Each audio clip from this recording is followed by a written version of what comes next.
Yeah, you got that out of the way, right out of the way. Right, because you were right out of you were the doing gates. a lot of it. You did. I did book 1, and then you went on to book 2.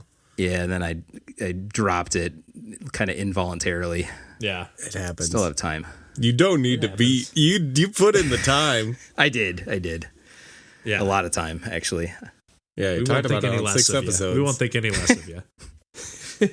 6 episodes. That's not bad. Yeah, I'll do card. Let me do Card Fighters is the yeah. I guess never mind. I would say it's a more retro-y thing. I want to talk about the Retro Game Expo. That's pretty goddamn retro-y too. I know. I actually was, as you were saying, I was like, "Oh, that'd be a pretty good pairing," and then I was going to be like, "Oh, literally either thing you're doing is retro." So Unless I that'd be a talk good about pairing. 2K. Yeah, that'd be a good pairing with UFO 50.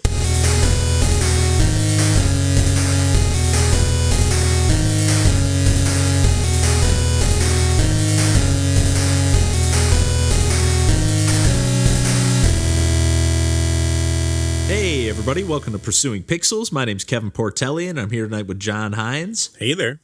and Randall Nolery. Hey, folks. And we are back, as always, to talk about some video games after a little troubleshooting this evening. It's been a little while since we had all three of us back together. I was having a little not panic attack, but right at the start, I was like, oh, man, we might have to restart setting us, some things up here or try different means of syncing up for this session. But Logistics anyways, are too difficult to have 3 people on the same podcast. It's never been done before. Hey, with the hardware that we're running, you never know. But nonetheless, we all restarted our computers and seem to be, knock on wood, things are working now. So we've all been doing a bunch of video games since the last time we all sat down together. So, why don't I kick it off to John to get things started off here? Sure thing. So I've been playing a lot of the game Loddlenaut from Moon Lagoon, which is, I'm trying to think of the best elevator pitch for it. It is an ocean cleaning sim management, like it's 3D underwater movement space. So like I've been talking recently on the podcast about a lot of like kind of free moving flight sims.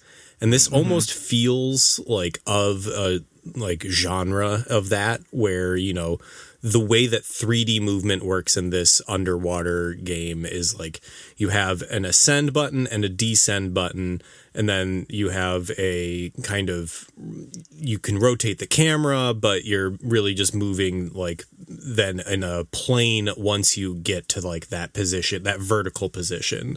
So there's not like full spherical movement underwater, but like you do have like, you can access any position at any point on the map. And like, I think it works pretty well. Like I never really felt like I couldn't get to a place that I wanted to or navigate to an area that I wanted to. It's like a very, very fluid, movement in the game. But the whole thing is that you are an employee or a contractor for this corporation that has basically wrecked this underwater planet with all of their pollution and like detritus of what they've left behind from like trying to develop a new corporate entity or subsidiary on this underwater planet. And so you're tasked with cleaning up all of the garbage, and there are 5 different categories of like garbage that you pick up and then like deposit into like recycling bins that will then put it out as raw material. So there's metal, there's glass, there's plastic, there's biological and battery or electronic. And then you use the recycled material that you gather to create like more powerful upgrades or just like various quality of life improvements.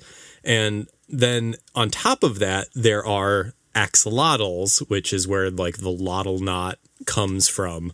Axolotls are the amphibian that you might know. Mudkip from Pokemon is an axolotl, or Wooper, also a Pokemon, is an axolotl.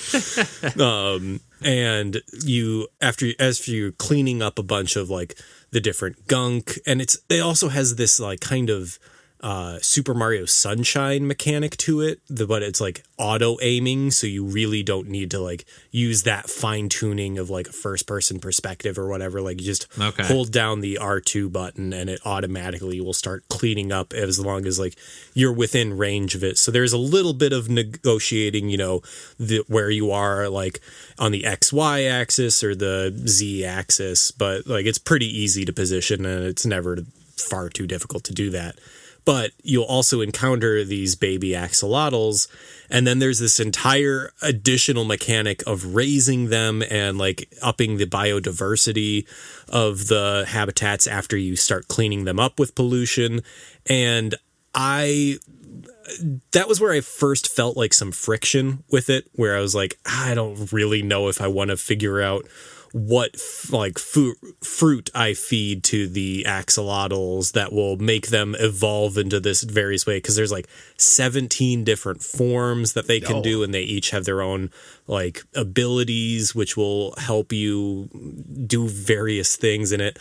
And I ended up beating the game like initially without doing any of that, and also just like doing it the first chance I didn't even like 100% clean up the entire ocean of garbage, and you're able to do that, and that was perfectly fine. But then I was able to jump right back into the same file and be like, all right, but let's clean up this entire ocean. I can't leave this job incomplete. And I was able to do that, and like even do that without really engaging in that like kind of I don't know what you would call it. It's kind of more of a farming sim or like a raising sim of like the axolotl health tree evolution, whatever you want to call it. And like I was able to complete the game without really engaging with it, which kind of made it feel a little extraneous and not necessary. But at the same time, if that's what you want to do and that's a thing that makes you happy, it's there. So I don't know. I think it's like I finished the game in like 6.5 hours. Nice. 100%. Yeah, and like for real. It felt good the entire time. Like didn't really feel like it was pulling on me, other than being like, I don't really want to, you know, figure out which types of axolotls will evolve if I feed them what combination of fruit. But at the same time, I could just like clean them up and like set them free, and they kind of did it on their own. And I was like, well, they're all happy and they're all fed, and they're like, I don't feel bad about. You're not constantly getting reminders like, hey, they're they're all going nuts over here. They're all unhappy. It's like style, I just planted random plants and they all just started eating them themselves, and I was like, oh, good for you guys. I'll let you figure it out. Yeah, I'll say the game too, because it just came out on Switch pretty recently, and right after you mentioned it, I was like, oh, the game just caught my eye in the new release section. It's got like a really cool, like, I don't know, like low poly-ish aesthetic, like where it's almost not like a... It's like a short hike adjacent, or like I was going to say like a little bit of a Nintendo DS kind of like real crunchy, pixelated kind of 3D look. Yeah. That I really like a lot, and really like kind of bright and colorful. And it just looked like a really like kind of relaxing game to play. Like these days, I just like, even when I'm going to talk about a game that DJ and I were playing when he was in town over the weekend, but like we were both talking about like, sometimes I'm just not in the mood to get my ass kicked by a video game anymore. DJ said that? Like, I was shocked. We were playing like, I can't remember what we were even playing. And he was just like, oh man, he's like, I just like to play games that are just like more chill these days. Wow. And I was like, what? Excuse me? New DJ. I mean, I'm in the same boat. Like, yeah. This looked like almost like just like a chill. Like I almost want to call it like a collect-a-thon in a way, because it's almost like just a checklist. You're just like, okay, here's the thing you need to do: clean up all the stuff, check off all the things on the list, get all the things. And like it still has like kind of puzzle solving aspects to it. Like another thing that like I was initially like not a fan of, but actually grew on me, was the fact that you have these like.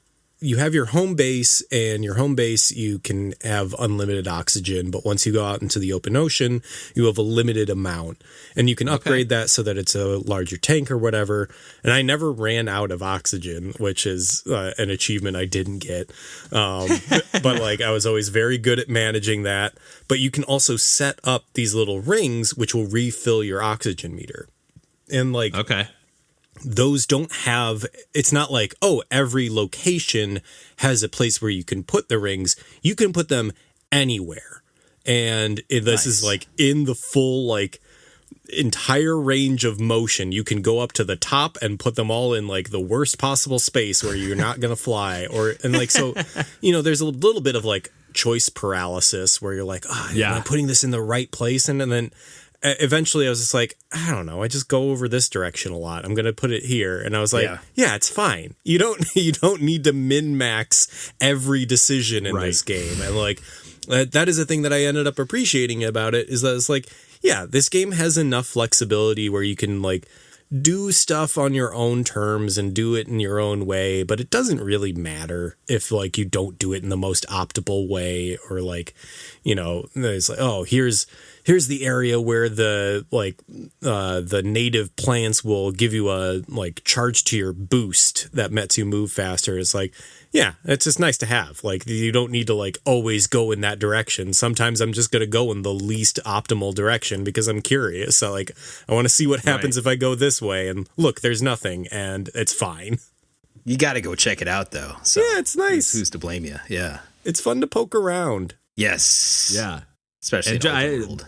Go ahead. The only question I had, do you only play as like the kind of like, I was gonna say like astronaut, but like the diver? Yeah. Like you're never like in a ship of any kind or submarine, like you're just kind of in like a free. The ship is your like inventory box. So like you'll go back to your home base, and then after you clear an area, it'll become a fast travel point / inventory box. So like that's cool. It'll warp you to like places you've cleared, or like whenever you clear a place, like you can store all your items there.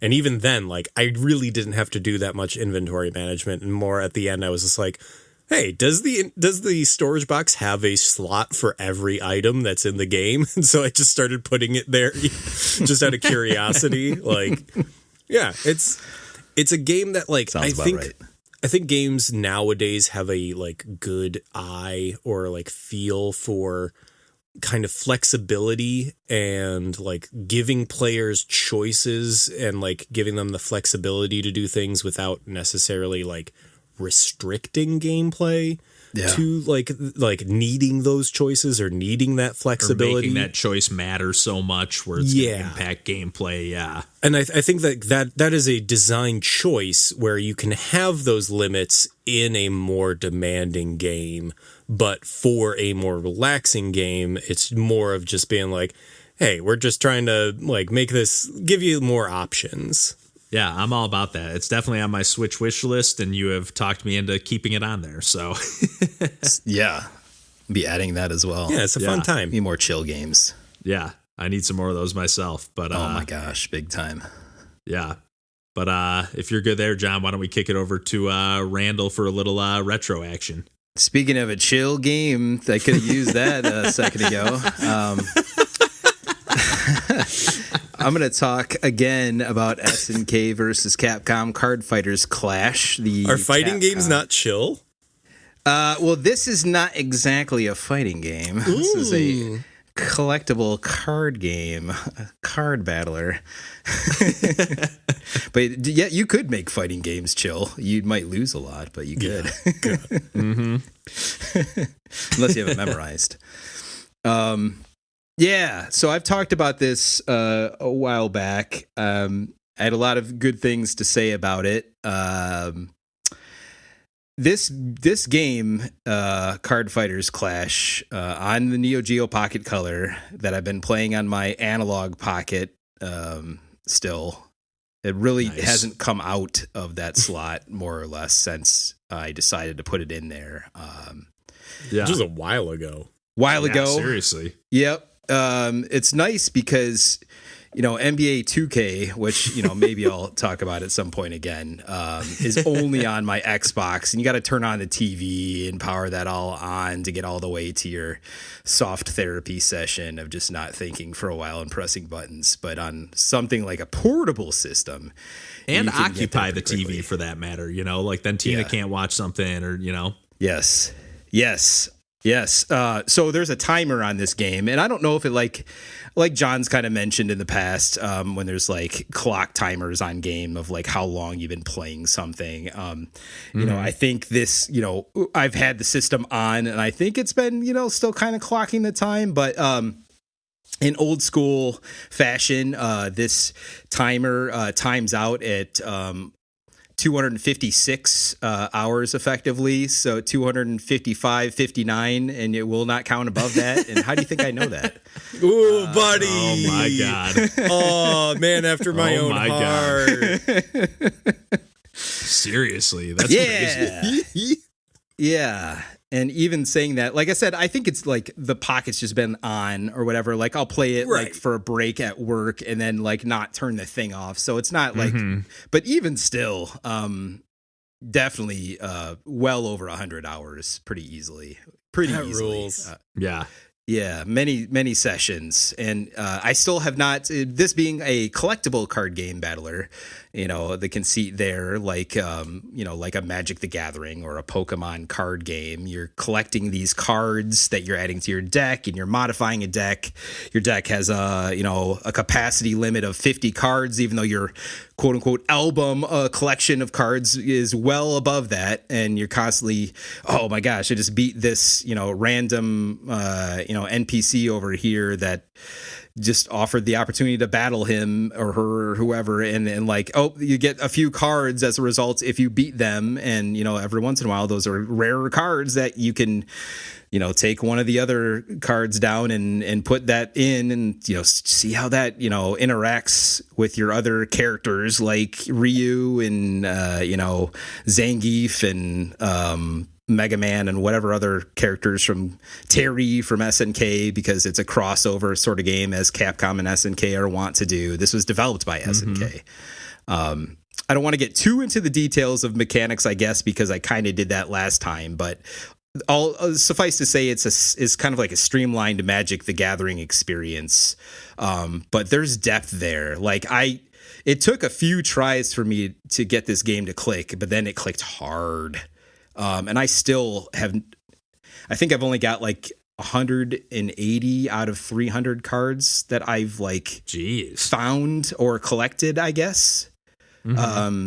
Yeah, you can even go to like a couple of shops in game and like trade an X amount of rarity cards for this one card you need, but you only get an opportunity to choose between like 4 of those. And it seems like they randomly offer them, you know, they'll change that up of what they're offering after certain, you know, larger battles that you might have taken place in. And I beat this game. I've gone through and done all of the challenges that I can find. And there's like a tournament in Las Vegas at the end. And, you know, you go and do that at the end. And all the sprite art is just beautiful, I think. Yeah, it's a good looking game. Man, just the Neo Geo Pocket. I love the aesthetic.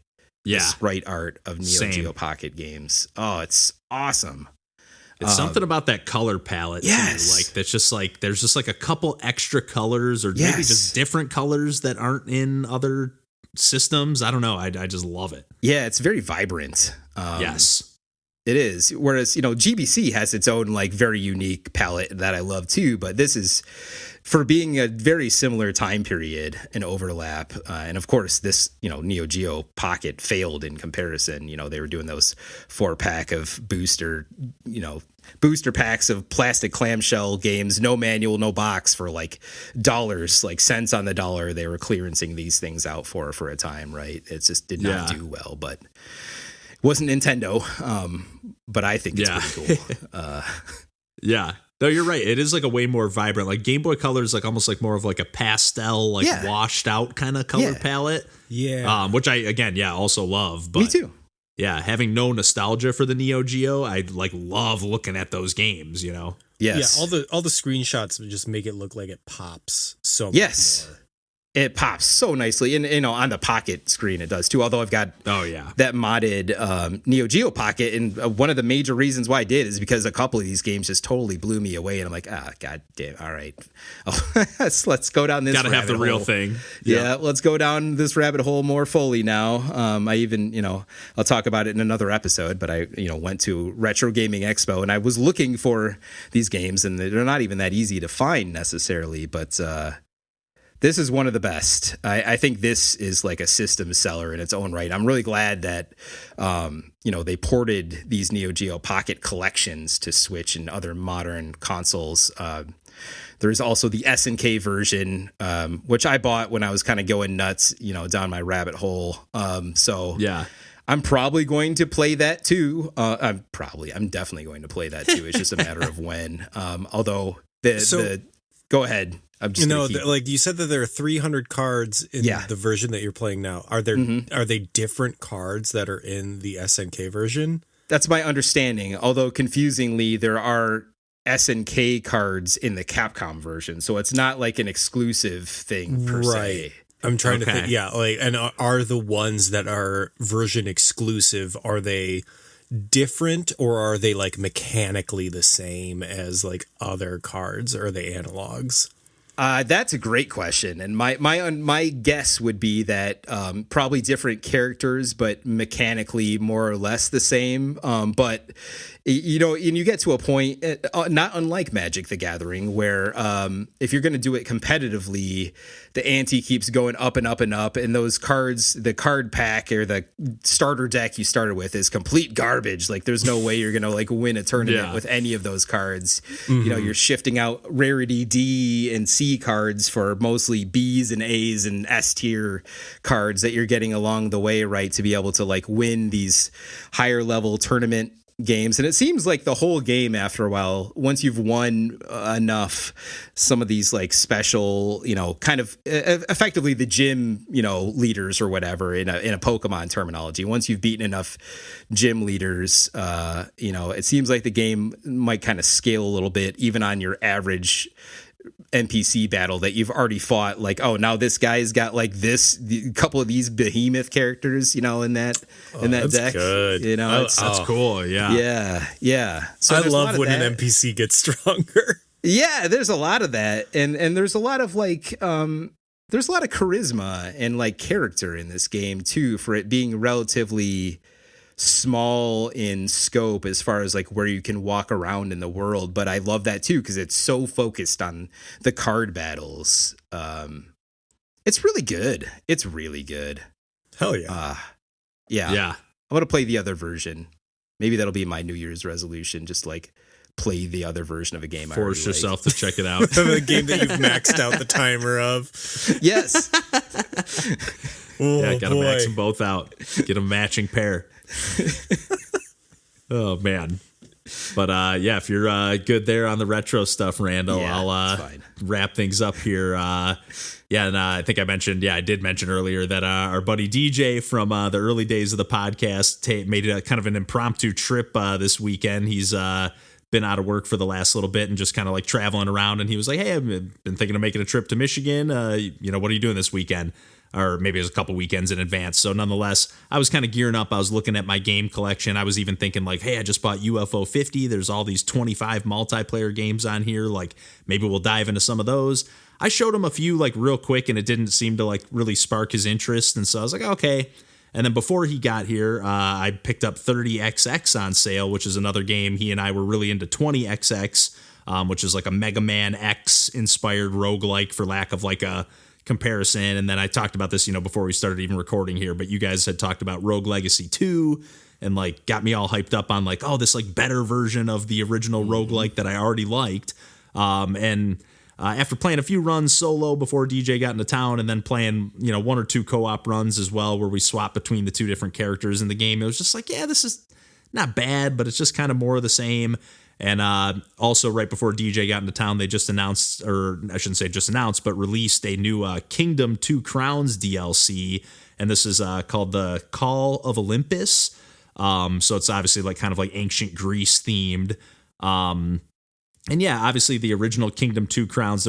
First there was Kingdom New Lands, which was like kind of like a single player only, more traditional roguelike tower defense. Like I think it was just all procedurally generated. There was some kind of element of a campaign, but I think it was all about just going from one island to the next island to the next island and just kind of clearing a run, if you will. Whereas then Kingdom 2 Crowns kind of added in the element of being able to play, number one, 2-player split screen. I don't think it has online play, or at least not like cross-platform or whatever. You might be able to play online on certain platforms, but nonetheless, I've only ever played it split screen. But it's kind of a perfect game for that, because if you're not familiar with the game, I've talked about the Kingdom series, I think, many times on the podcast before, or at least mentioned it in passing, and definitely talked about it at least once, because I'm just a huge, huge fan of the series, and DJ is as well. So we were kind of like, oh, this is almost like meant to be this trip that you're coming. This game just came out 3 days before. The DLC was only $10 too, which I was pretty happy to see. Now, that said, the Kingdom Original 2 Crowns like release already has like the original base game. Then it has, I think it's called like the Shogun something DLC, which just is included in that. And then the Deadlands DLC, which is like the Bloodstained spinoff that they made, which is still probably my favorite of the bunch, even after playing this Call of Olympus DLC. But then they also came out with the Norselands, which is more like, you know, like Viking kind of situation. And then, yeah, now this Call of Olympus, where they're like throwing in some like Greek mythology. Now, I think the original developer of this game has like kind of passed off development to like, I don't think they're involved in the game anymore. I think they're just kind of like, oh, this is like a thing that's just going to live on. And this, you know, the publisher or studio or whoever's kind of taking it over is like, and I will say it almost shows a little bit. I'll say this new DLC just lacks like a little bit of the heart, a little bit of like every time when DJ and I have played this game in the past, like we're always like when there's like a certain sunset on a certain night, or like, you know, it's a game that just has like gorgeous pixel art and the parallax scrolling. I didn't really finish that thought. It's kind of like a side scrolling tower defense resource management game, for like lack of it's really more resource management than anything else, because like all of your characters, like everything's just like kind of running on like a timer, or you know, you assign a character to do something, but you don't really have any control over any individual thing. You're just like a king or a queen riding on a horse, and you can just ride around and pay for things with your coins. And then there is a secondary currency of gems that are like to unlock more of like the main upgrades or the main like things that happen in the campaign. And again, all of these 2 Crowns versions of the games, all the DLCs and everything, are like a little more campaign focused. And this one almost more so than any of the other ones. Like you very clearly, like they have one giant like world map that you can see all the islands on. And then you start on one in the middle, and then you have to kind of like clear one small island that will then unlock one big island. And there's 4 of those big islands, 4 of those small islands, and then like one final island at the end. And DJ and I actually beat the whole game. Nice. First time that I've ever seen credits roll on a Kingdom game. We did the math, and it took I think we put about 12 or 13 hours into the game. We were like watching football in the background and like having stuff on and just like, you know, doing whatever. But it was just kind of like, as soon as we were done, like going out to eat and doing whatever for the day, it was just like, want to play some Kingdom? Or like, hey, this football game's getting kind of boring. I actually ended up like bringing a second TV. I have a TV in my bedroom that's not even hooked up. It's just like a TV that's out of use right now. But I was like, you know what? I could actually put this on a little stand off to the side. We'll have football on the main TV and then Kingdom off to the side. But yeah, like I kind of keep getting sidetracked here, but like DJ and I never really had those moments where we were like looking at each other like, oh man, look at that sunset, or look at those pixels, or look at that water. The music, I will say, is on the same level as it's always been. Like we definitely right off the bat were like, oh, that addition of the woodwind instruments and a few extra elements was really exciting. But I don't know, like they added a lot to the game, even though it's like it's still basically the same, but they did add like you can get these like captains that charge either side of the map, and now they can like hop into boats and then charge and like attack from the water. So you have like people riding in like these like, you know, canoes or whatever, and like you even have like builder. You have a few different like classes of characters. So you have like a builder, and they call them slingers in this game. They're not archers anymore because they're like kind of like slinging like a little like rock or stone or something on like a rope. But effectively the same, you know, thing that they're doing. And then you can unlock farmers as you basically, the further out you expand your kingdom, the more things you can add to it. And you have to keep building up your town. But you just have to keep like doing more and more things to get more coins. There's new mounts and stuff in the game. There's like a giant snake at the end that you have to defeat. Nice. But you know, you can like unlock Cerberus as a mount. It just like, you know, nice little touches like that. But I don't know. It didn't quite grab me like the ones in the past. And maybe it's just because this is, hey, the 5th iteration of this game, 6th even, that I've played, that it's, you know, it is just more of the same with a new skin slapped on it and like a couple new mechanics added in, almost that I feel like they like have to add in because they're like, hey, we can't make a new DLC. Like, I almost would rather it just be a new skin and like be the same exact gameplay. Yeah. Because it does get a little bit frustrating. And to be fair, that like we played it right after it came out, so maybe there's some bugs going on. The game actually did crash on us like 3 or 4 times. Like I had to just fully close it out, or it just closed itself out, and I had to just reboot it back up. On Switch, I'm assuming, right? Playing on Switch, and it was chugging like crazy. Like normally the game, whenever I play Kingdom, like it chugs whenever it like switches to a new day, it'll like stutter and freeze for a second. This was like almost half the time. It was like, it felt like it was running at half of the frames that it should have been. Because every now and then it would click into like how it should have looked, and it was like, oh, this is how it should be.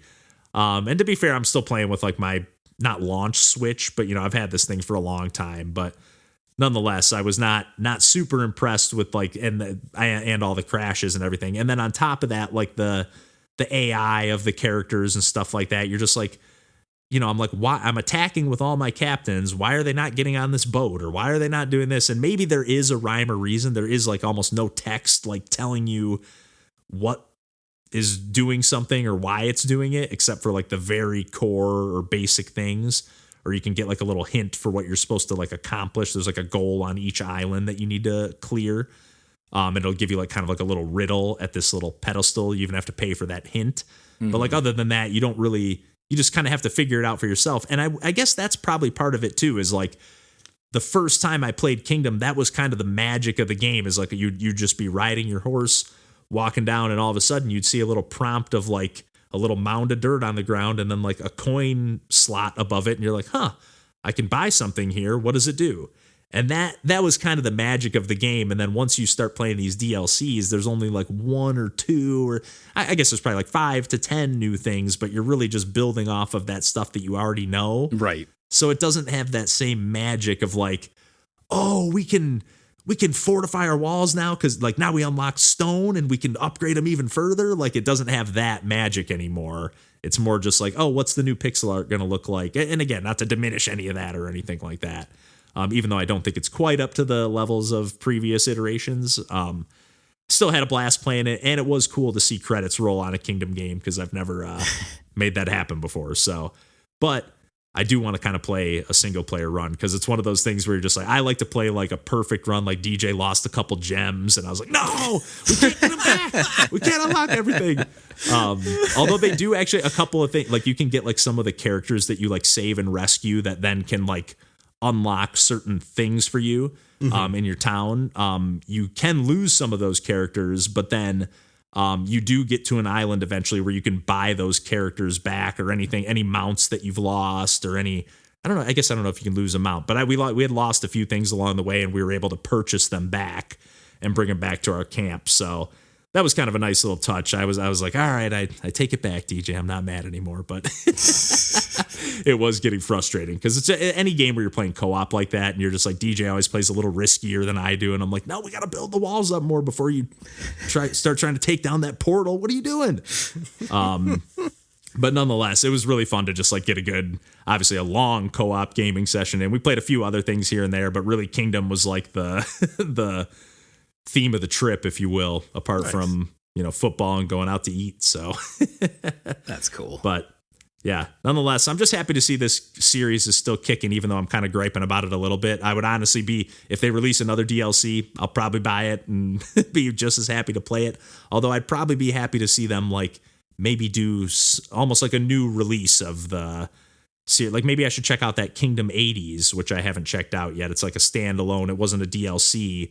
it's single player only, but it's kind of like, to me, I'm not as into like the 80s, 90s era. Like I don't get as, I don't want to play a game that's like, oh, this is like Back to the Future, the game, but nonetheless, maybe I'll check that out someday.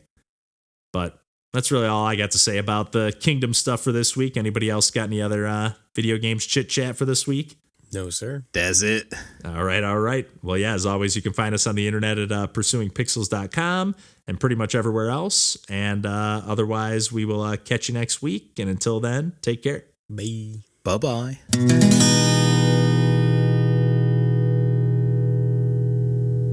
You talking about that, especially when you were talking about like the AI and like trying to figure that out or like poke around and be like, why are they doing this? What's the motivation or behind that? Like, yeah, I started watching a video. I posted it in the Discord, specifically about Dwarf Fortress and like how the AI works in that. And I think that's fascinating. And like Dwarf Fortress is a game that I really need to like play, but I also need to kind of like learn how the game functions, because I've heard it's inscrutable. Like the base game is so hard to parse, and like part of the game is like when you boot it, you let the like simulation run like for thousands of years, and like it'll just like start like creating a history and a geography, and like people will make art based off of the history and geography. It's like it is creating a culture from zero. And then the like dwarves themselves, you don't control. They have an AI of their own. They have like motivations and incentives to move around, and they will get to your commands when they have time.